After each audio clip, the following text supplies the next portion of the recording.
Lao Tzu, a Chinese Taoist philosopher, quoted, "Life is a series of natural and spontaneous changes. Don't resist them, that only creates sorrow. Let reality be reality. Let things flow naturally forward in whatever way they like." This is a good temperament, ideally, when going through IVF. Let's continue this topic.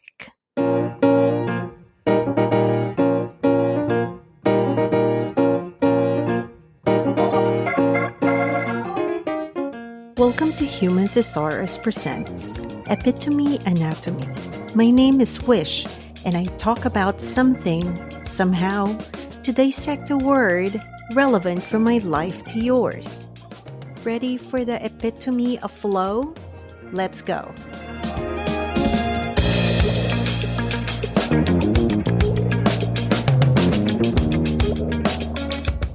Our keyword is flow. It is a verb or a noun meaning to move in one direction, especially continuously and easily, according to Cambridge Dictionary. For its etymology, the earliest known use of the noun flow dates back to the mid-1700s. It is also recorded as a verb from the Old English period pre-1150. Okay, let's continue my IVF journey story. I chose the word flow for this one because I think the biggest theme for this entire episode of my life is going with a flow, not knowing everything and just experiencing it day per day, unfolding them and learning from it every single second of this experience. So what did I feel that I needed when I started this and throughout the course of this entire journey? Before I give you a full answer about that, I'm going to give you a full summary of my 4-year, 6-month IVF journey. This is what I went through. 2 IUIs, that's the assisted insemination, and 1 discontinued IUI. 5 IVFs, this is the retrieval of the eggs. And throughout that process also involves the assisted production of embryos. I had 2 fresh embryo transfers, 8 frozen embryo transfers, 2 miscarriages, 2 minor surgeries, 1 major surgery. Those surgeries are necessary for my optimal reproductive health at that time. And of course, there are countless numbers of needles, frequent blood tests, medication, visits to the doctors, to the nurses, massive gain weight, which is again another topic on its own, getting to know yourself in a different form, body form. So that's the summary of that entire journey in numbers. I think it will be more relevant the way I would explain more or even just like communicate with you the things that I went through in general, not to bore you. I'm not going to go into full details with that. I think there's a general message here across the board of my experience that may not even be expressed as much as a lot of stories that we hear. That's quite scary for a lot of people, but I digress. So let's go back to what did I feel or think that I needed going through this entire, my summary, numbers and a lot of tries for this IVF journey. So at that time, I knew what I needed, and I think I stumbled upon what I really needed as I move along, one round after another, after one treatment, etc. At that time, one of the biggest things that I wanted is peace of mind. Peace of mind meaning I'm really going back to the topic. I'm just going with the flow. That gives me a peace of mind, not thinking, oh, I need to wait 2 weeks after the transfer. It's like, oh, is it going to work? Am I pregnant? And I try not to dwell on the end product of each, what do you call it, each treatment. I just needed to give myself some sanity that I could only do so much. I don't need to try too hard because it's my body's call whether my uterus would either accept or reject it. It's really beyond my control. So the only thing I could control is my peace of mind. The only thing that I could also control is the way I react to things, the way I approach life. So a part of what I needed at that during this entire journey was keeping myself busy, having a purpose. To be honest, this IVF treatments were I really considered it as a job. Like it's my top priority. It's like my career since I'm retired in the real sense of the word, but I really prioritize this over anything. I kept myself busy. I kept my mind busy.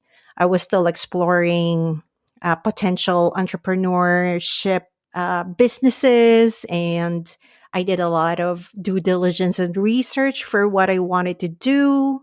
All of these, I surrounded myself with ideas that I could execute at that time, i.e., like selling cat collars here in Singapore. These things keeps me going. Yes, my priority is trying to have a child, but also giving me other hopeful things that I could do and I could control better. So it's that matter of balance that I found that keeps me going like a normal person and not psychotic or whatsoever. Because I think sometimes the hysteria may be coming from not just so much pump of progesterone and all of these chemicals in your body going through the entire treatment. It's also the mindset in general. Another thing that I really needed at that time, which I actually got, all of these that I thought that I needed, I mostly got because when I thought about it, I think I'm at this point in my life that when I know what I needed, it's there. Like I just don't will it. I make it happen. No more BS. Another biggest thing that I needed at that time is a lot of space. During my treatment, I try not to see a lot of people. I'm just happy. For example, like for the embryo transfer, you need to wait 2 weeks, like 14 days before you can get a proper HCG blood test. This is the test when they check your HCG levels that will determine whether you're pregnant or not in a most accurate way, not just like a pregnancy test. I don't even do pregnancy tests even before that blood test at all. So I just would diligently wait for 2 weeks, keeping myself busy. And I also wanted that space. So I try not to see people in those 2 weeks. I don't know why. I can't give you an answer, but that's just me. And what else? Yes, I think the biggest one for me is the support from my husband. I think that's a very big deal for me because this is for him too. It's not just for me. Yes, it's I'm the vessel. I'm the one who's getting all the needles. He only gets one blood test every 6 months. For here in Singapore, you have to take a HIV test every 6 months just to make sure they have the right records that you're negative. That wouldn't affect a lot of things in the process. I think at that time I just needed my hubby to be there, not necessarily doing anything, but just like be there for me, supporting me. And ultimately, I want him to understand exactly my entire journey. He's there when I press the needle or needles every single night at the same exact time, which you really needed to do. And then we had that. And then there are important appointments with a doctor. I wanted him to be there because, again, I wanted him to understand. And he's very involved with that, which I'm very grateful about. That kept me sane too. And at the same time, I think the pragmatism between us and the quiet, oh, yeah, it's the quiet approach. It's a very quiet approach for the both of us. There's just that sense of peace, no intensity. Intensity is for romance films, at least in my mind. So, yeah, there's just that quiet reassurance that we'll be okay no matter what. We wanted it. We wanted it enough. We're committed, but it would not destroy our relationship. It actually built our relationship and more respect for each other. This is circling back to when I said I have mostly positive experience with my entire journey. Again, the summary that you've heard of how much treatment I've been through. For the first year of my treatment, I've got like not a lot of medication. But that time that I'm already 44 and 45, my treatment dosage went two folds to four folds. That's way more. Sometimes I would do 4 needles in one night for 8 nights, something like that. But I began with just one before, one vial in all of these. Again, because of age. A lot of this is fine for me. It's a job for me, and I really didn't mind the entire process. To be honest with you, I really enjoy the process because I've learned so much. I've learned so much about myself, my resilience, my strength. I've tested my strength in my entire life through and through, but I think this is one of the biggest one that really created a character about me beyond what I can imagine I could do.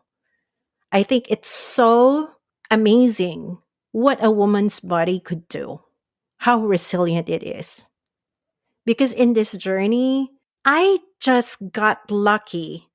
This is not bragging because, again, I don't want to hear anybody about the whataboutism. So everything that I've heard about IVF is just grief and sadness and loss. And of course, there's on the other side, the successful ones, which is victorious and marvelous. But the story behind for most of that is grief and suffering and pain before they got their babies. I rarely hear something like mine. My entire treatment, those injections, those pumps and pumps of progesterone and estrogen and I don't know, all of these pumps of hormones to help me also did not make me psychotic. It's actually the opposite. I'm so chill during my treatments. Like, I can't get mad too fast. I can't get angry, or if I'm angry, it dissipates super quickly. As if my hormones are so balanced during my treatments that I'm so calm. I didn't take that for granted. I took opportunity to observe my own self, like in a mirror. It's like, oh, this is a calm wish. Wow. It's I don't know. I can't begin to tell you how wonderful to see myself that way.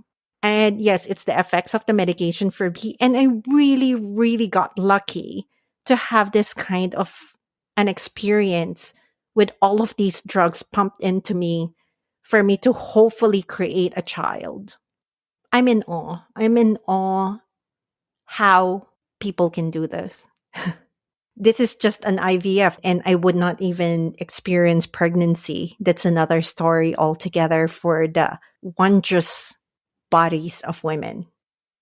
Having shared that with you, hopefully some of you who would be thinking of going through this, all I could tell you is that, of course, I can't tell you how your body would react to the treatment themselves. Our bodies would all have different reactions to this part of the treatment. But I do hope that I have shared with you something that's not normally shared before, that it could be okay. It could not be that scary, that each of us would have different stories about IVF. They're never the same because all of us got our own different bodies and chemicals and everything else and resilience and build-ups and your own character and personality on how you approach life.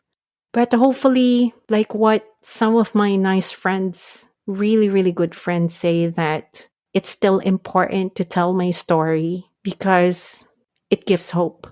It gives hope that it's just not dire to go through something like this. Mine became not that fruitful, but oh boy, the learnings and the character building I've gathered from this and all the extreme love and respect between me and my husband as irreplaceable. Plus, the support and love, the unconditional support and love of my friends and family is just beyond, beyond, beyond. Unfortunately, I can't give it to a child, but it's okay too. I'm going back with going with the flow and having that peace of mind. So before I close this episode, what do you think you've gathered? What thoughts do you have about IVF now? Can you share with me your experiences too? Whether you really had a difficulty or you really had a great joy during your treatments, whether it was effective or not. You can share them with me. Let me know. It will be nice to keep on exploring everybody's stories because I'm really in awe of this journey. Until next time, ciao.